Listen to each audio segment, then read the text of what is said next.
তো বন্ধুরা, আজকে দেখাবো আপনাদেরকে শেরপুর টু নগর বাদশাহী রোডের ভিডিও। তো আজকে দেখতে পারবেন।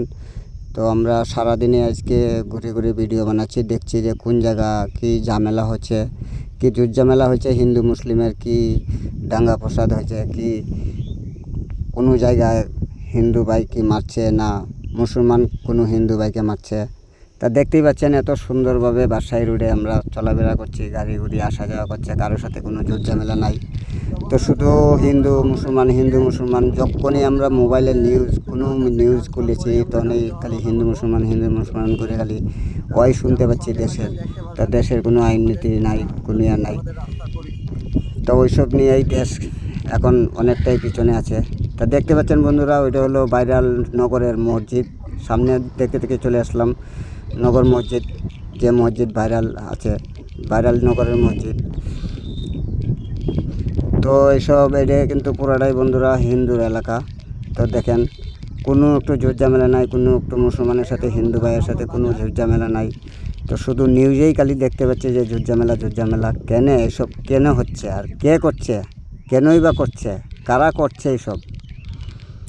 এই নিউজে এইসব খবর বার্তা দিচ্ছে, আর সব মুখ্যমন্ত্রী প্রধানমন্ত্রীরা খালি হিন্দু মুসলিম করছে। তো দেখতেই পাচ্ছেন ভাই। তো আমরা দেখতে দেখতে চলে আসলাম এবার নগর ব্লকের মোড়। তো আমরা একটু কাজ আছে ব্লকের, তো ব্লকের মোড় থেকে একটু যাব স্টেট ব্যাংকে একটু কাজ আছে। কাজ করার পরে আপনাদেরকে আরও কিছু ভিডিও দেখাবো। তো রোড গার্ডের ভিডিও দেখেন, কোনো একটু কারোর সাথে ঝামেলা নাই, কোনো একটু নাই। আমরা সারা দিনে এইভাবেই চলাফেরা করি। রাস্তাঘাটের ভিডিও আপনাদের সামনে বিনোদন দেওয়ার জন্য তুলে ধরি, যে কোনো জায়গায় ঝামেলা হচ্ছে কি না। তো কোনো জায়গা কিচ্ছু নাই। তো শুধু এই নিউজের মাধ্যমেই দেখতে পাচ্ছি যে হিন্দু মুসলিম খালি করছে। তা কেন কারা করছে এসব, কেন হয়েছে এসব? দেশকে আগে না নিয়ে, আগে না বাড়িয়ে খালি হিন্দু মুসলিম কেন করছে? কি পেয়েছে, মজাটা কি, কোথায়, কারা করছেই বা এইসব আন্দোলন, কেনই বা হচ্ছে?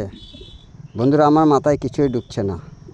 আমি শুধু এতটুকুই জানি, সাধারণ গরিব মানুষ যারা, তারা ক্ষেত মজুরিতে খেটে খাওয়ার মানুষ, তাদেরকে সম্মানভাবে যাতে দেশে সবাই বসবাস করতে পারে, সবাই কাজকাম করে খেতে পারে, দেশকে দু পয়সা উন্নতি করতে পারে। আজ আমরা মুসলমানদেরকে ধাক্কা মারতে গিয়ে হিন্দু ভাইদের উপরে ধাক্কা পড়ে গেল। তো হিন্দু ভাইদের উপরে ধাক্কা পড়ে যাওয়া মানে আমাদের দেশের অনেকটা অর্থ সম্পদের উপরে ধাক্কা পড়ে গেল। তা অনেকটাই ভারতবর্ষ পিছিয়ে গেছে। তাই সব না করে